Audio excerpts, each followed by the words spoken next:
Bonsoir à tous, du coup, j'espère que tout le monde va vraiment super bien. Alors voilà, donc comme je vous avais prévenu dans le temps du jour, en tout cas, j'ai prévenu ceux qui ont pour l'instant regardé ce temps du jour, quelques minutes après, ou plutôt une bonne vingtaine de minutes après, je vous avais dit que je allais faire une vidéo suivie de cette forte dégradation orageuse, hein, parce que, mine de rien, même si les violents orages sont passés, on peut encore noter des orages forts, voire localement violents. C'est pour ça qu'il y a encore des alertes orange, notamment lancées par Météo France.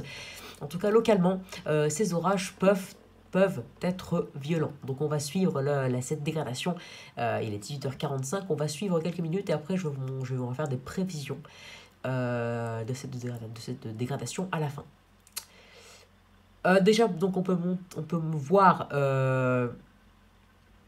qu'on a cette ligne d'orage qui est en train de progressivement de se décaler vers l'est, hein. Alors elle n'est pas visible sur les impacts de foudre en direct, mais nous avons une perturbation qui a traversé les régions centre entre midi et 16h, voire 17h. Enfin, entre 13h et 18h plus tôt, hein, la preuve, à Lille, elle était présente jusqu'à 17h30. Ensuite, celle-ci s'est décalée, elle est là maintenant. Sauf que en arrivant sur des sols beaucoup plus chauds, parce que là, il faisait une vingtaine de degrés, là, on a entre 25 et 30 degrés, par exemple, vers Strasbourg.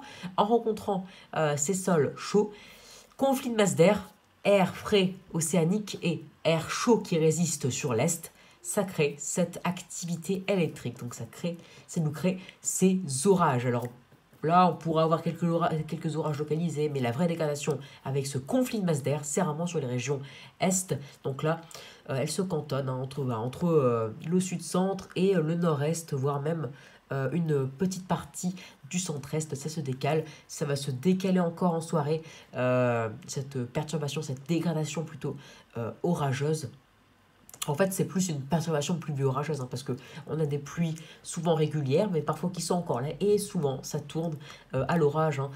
Enfin, souvent, parfois non. Par exemple, vers Reims, Charleville-Mézières, on a des précipitations, on a de la pluie, mais du coup, c'est une perturbation pluvieuse, et non pluvio-orageuse, et encore moins orageuse, hein, car il n'y a pas d'orage. En tout cas, là, c'est une perturbation orageuse, mais dans tous les cas, en moyenne, c'est pluvio-orageux, une perturbation pluvio-orageuse.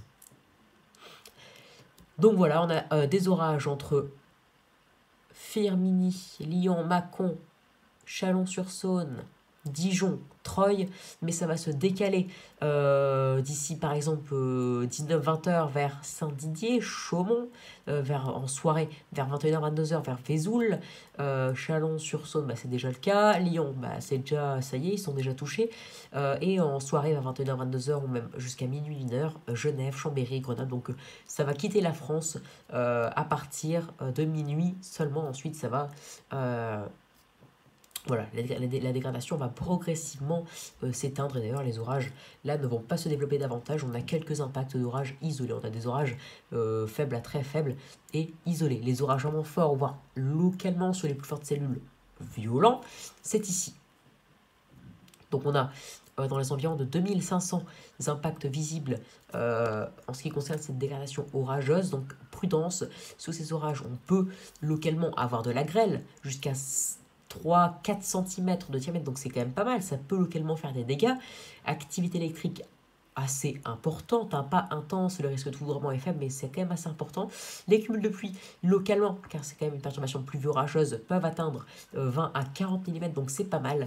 Et les rafales de vent, c'est pas trop à signaler localement, à la rigueur 60-80, mais c'est pas ce qu'il y a de plus dramatique. Ce qu'il y a de plus dramatique, c'est les débordements localisés qui peuvent, qu'il peut y avoir, car ce qu'on doit retenir de cette dégradation, c'est vraiment les précipitations et les grêlons. Car l'activité électrique, ça va, elle peut très localement être intense, les rafales de vent être importantes, mais bon, pas de tempête, hein, on va pas atteindre le seuil de la tempête, le risque de foudroiement est très faible, voire nul, on n'a pas d'une activité électrique intense, sauf très localement, mais en revanche on a des grêlons qui peuvent très localement atteindre 5 cm, donc c'est pas du tout à négliger, et surtout des cumuls de pluie qui peuvent très rapidement, sur les plus fortes cellules, atteindre 20, voire 30, 40 mm, donc ça va encore ajouter une bonne petite couche, ouais bon, couche, ouais, c'est pas le mot adapté, hein, c'est adapté plus pour la neige, une bonne, de bons cumuls, quoi. Voilà, ça va donner encore de bons cumuls, ce qui atténue encore davantage la sécheresse, donc c'est excellent. Après, il aurait peut-être fallu plus vers l'ouest, hein, car c'est là où on souffre le plus de la sécheresse, enfin, par rapport à l'est, parce que le coin qui souffre le plus de la sécheresse en France, c'est de loin la Méditerranée, qui a quasiment pas du tout de pluie. D'ailleurs, j'espère que ces orages, ils devraient monter, hein, c'est en flux de sud-ouest, hein, mais j'espère que ça pourrait toucher par exemple Alès, Mende, Valence, même si ça ne touchera jamais Montpellier, Marseille, Nice. Quoique, c'est possible, mais ce sera faible et localisé. Dans l'ensemble, la Méditerranée restera encore et toujours au sec.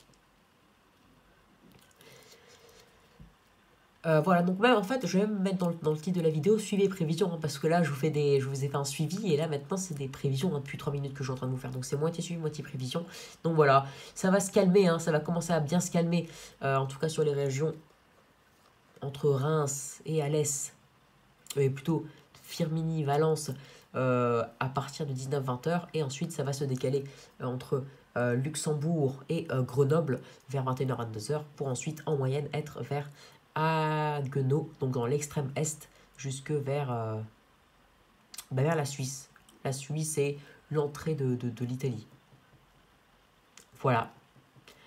Donc ça va quitter la France vers 23h minuit, mais en tout cas, cette soirée, on aura des orages sur l'est, hein, qui vont se décaler entre le nord-est, le centre-est, et même potentiellement le nord du sud-est, hein, vers Chambéry, Grenoble, Valence, potentiellement Gap, c'est possible.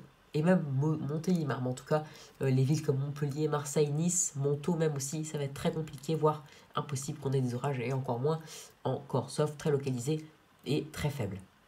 Ou quelques gouttes, voilà. Donc, j'espère que cette vidéo suivi les prévisions de cette forte dégradation orageuse, pas violente mais forte, vous aura plu. Donc vous avez les détails de ce qui se passe maintenant avec les météo ciel, les impacts de foudre en direct, mes prévisions par mois où ça va se diriger par rapport à la chronologie et qu'est-ce qui va se passer, qu'est-ce qu'on attend ces orages, hein, quelles sont les caractéristiques de cet orage. Et pourquoi du coup sont-ils forts et localement violents. Vous savez tout du coup dans cette vidéo de cette dégradation. Donc j'espère que ça vous aura plu. Abonnez-vous, likez, partagez. Et n'hésitez surtout pas à me donner des idées pour mes futures vidéos. Voilà, excellente soirée à vous. Et à plus tard pour une nouvelle vidéo. En tout cas, sur l'ouest, c'est très automnal. Et on dépasse même plus d'ailleurs avec cette perturbation les 16 à 18 degrés entre Lille, Orléans, Brest. Même potentiellement jusque vers Grenoble et même en fait sur tout l'ouest quoi, voilà, sur tout le centre et l'ouest de la France. Allez, ciao.